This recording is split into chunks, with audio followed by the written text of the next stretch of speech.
The message from Dad lit up my phone screen during my morning coffee at the penthouse office I'd never shown my family. Annual shareholders meeting today. Serious investors only. Maybe next year when you understand business better. I gazed through the floor-to-ceiling windows at the Manhattan skyline, particularly at the building where Peterson Global Industries, my family's company, would be holding their meeting in 2 hours. The same company that had been quietly becoming mine share by share for the past 3 years. Miss Sarah. My assistant Kevin appeared with the morning reports. The final share purchase cleared overnight. You now own 67% of Peterson Global Industries. Perfect timing, I smiled, setting down my coffee. And the proxy votes? All aligned with your directives. The board has no idea you've consolidated control. He paused.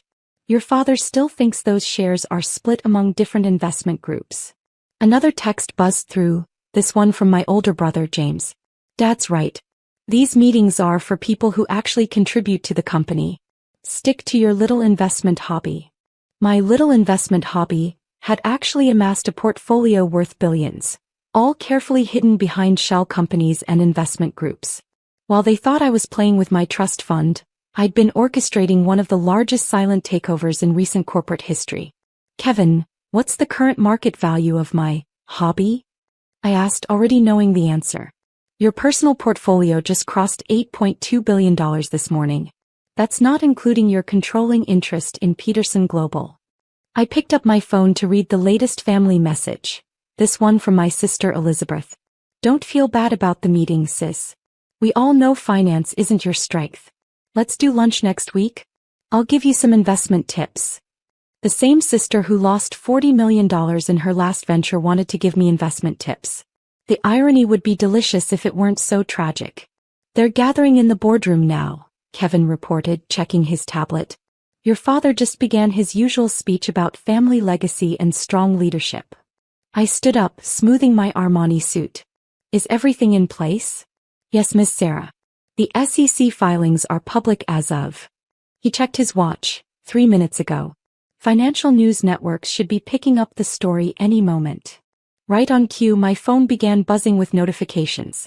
The business world was about to discover that Peterson Global Industries had a new majority shareholder. One whose identity would shock the family that had just banned her from their meeting. Your brother James is now announcing their expansion plans. Kevin continued, monitoring the meeting feed. The ones you already vetoed through proxy votes last week. I picked up my briefcase. Time to make an entrance? One moment, Kevin quickly adjusted my collar. There. Now you look like someone who just became one of the youngest female CEOs in New York. The private elevator opened directly into my executive floor. The one none of my family knew existed in the building next to theirs. The wall of screens showed business channels starting to run the breaking news. Mystery investor gains control of Peterson Global Industries. Have the car ready, I instructed Kevin. And ensure all security personnel know their positions. When those boardroom doors open, I want everything perfect. Already done. Oh, and your mother just texted. I checked the message. Darling, these meetings are so boring anyway. Let's go shopping instead. You need to start dressing more like a businesswoman if you ever want to be taken seriously. If she only knew about my private collection of designer power suits, each one worn to close another multi-million-dollar deal. While they thought I was shopping at department stores, I was shopping for companies. Kevin, is the documents folder ready? He handed me a sleek leather portfolio. All the proof of share ownership, voting rights, and legal documents are here. Plus the new organizational chart showing you at the top.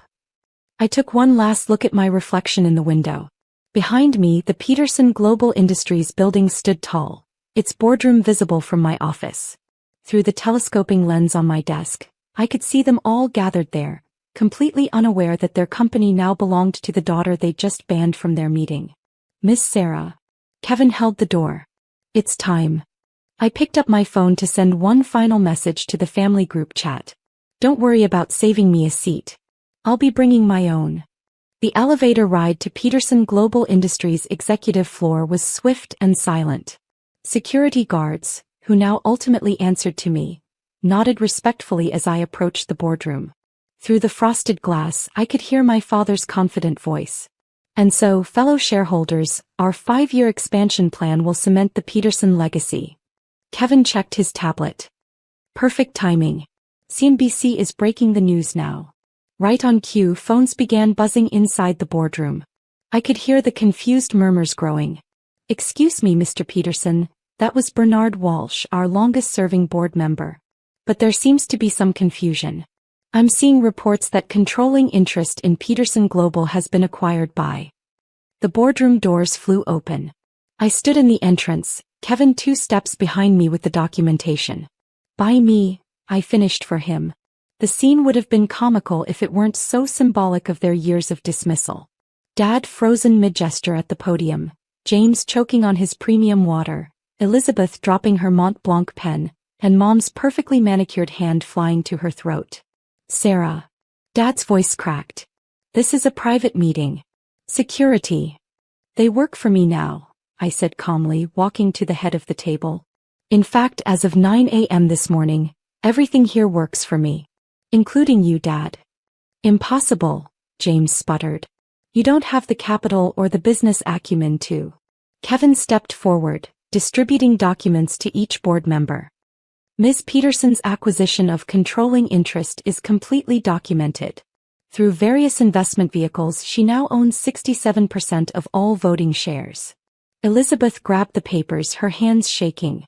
"These investment groups, Morton Holdings, Azure Capital, Winterstone Investments, that was all you. While you were giving me investment tips about penny stocks," I smiled, "I was building a multi-billion-dollar portfolio. Those shopping trips you mocked? Usually acquisition meetings. That little hobby Dad laughed about? Now worth more than the rest of the family's holdings combined." Mom's voice was barely a whisper. But you never showed any interest in business." "No, Mother. I showed plenty of interest. You all just never showed any interest in my ideas." I turned to the stunned board members. "Speaking of ideas, let's discuss that 5-year plan. I have some changes." "Now wait just a minute," Dad tried to regain control. "You can't just walk in here and..." "Actually, I can. Kevin, please pull up the shareholder voting records." The large screen behind Dad flickered to life, showing voting percentages that confirmed my complete control.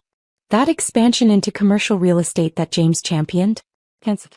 The merger Elizabeth arranged with our competitors? Terminated. And Dad's pet project of traditional energy investments? We're pivoting to renewable technology instead." James stood up, his face red. "You don't have the experience to..." "My personal portfolio outperformed yours by 3,000% last year," I cut him off. "How much did you lose on that Bitcoin investment again?" Elizabeth tried a different approach. "Sarah, sweetie, maybe we should discuss this as a family. Like you discussed banning me from this meeting as a family?" I raised an eyebrow. "Or like you discussed giving my project funding to James last year because he understands the market better?" The board members were now staring at their phones, watching Peterson Global's stock price surge as the market reacted to my takeover. "The stock," Bernard Walsh muttered. "It's up 30% just on the news of new leadership."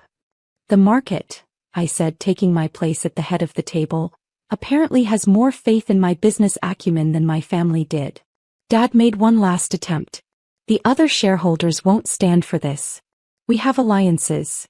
"Had alliances," Kevin corrected, displaying another screen. "Ms. Peterson has already spoken with major institutional investors. They're quite impressed with her vision for modernizing the company." "Modernizing?" Mom looked faint. "But we're traditional." "Traditional is what lost us market share for 3 straight years," I replied. "Traditional is why our tech division is a decade behind. Traditional is why our younger talent keeps leaving for more innovative companies." I stood up, buttoning my jacket.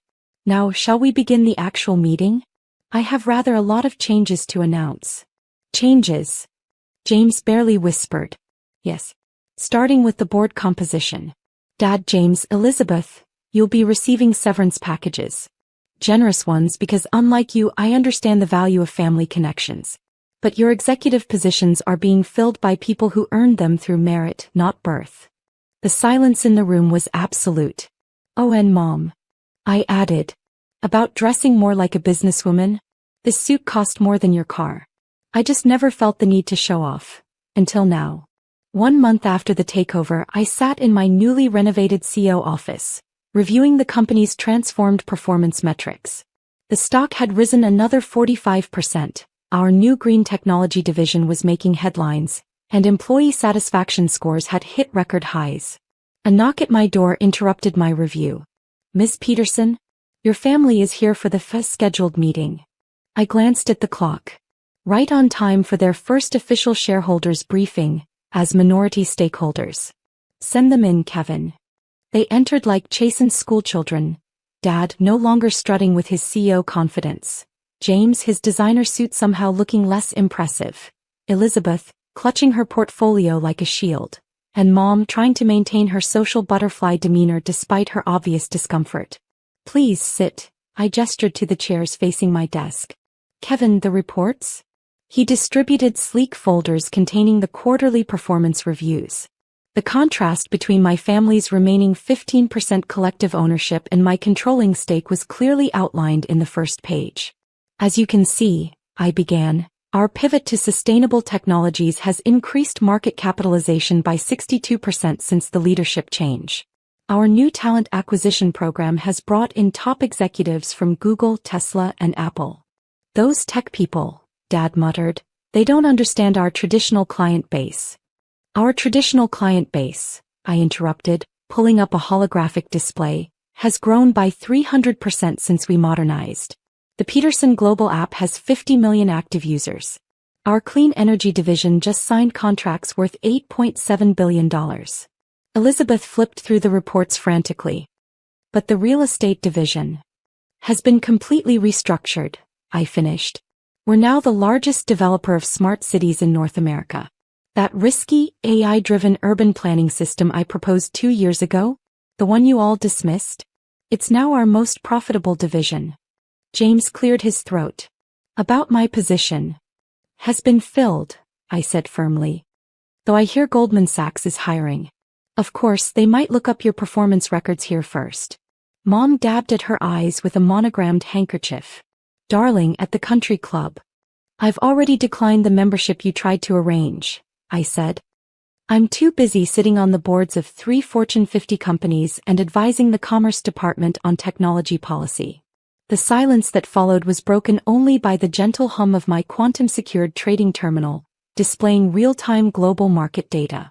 "Now," I continued, "about your remaining shares. You have 2 options. You can stay as passive investors receiving quarterly dividends that, I should mention, have tripled under my leadership.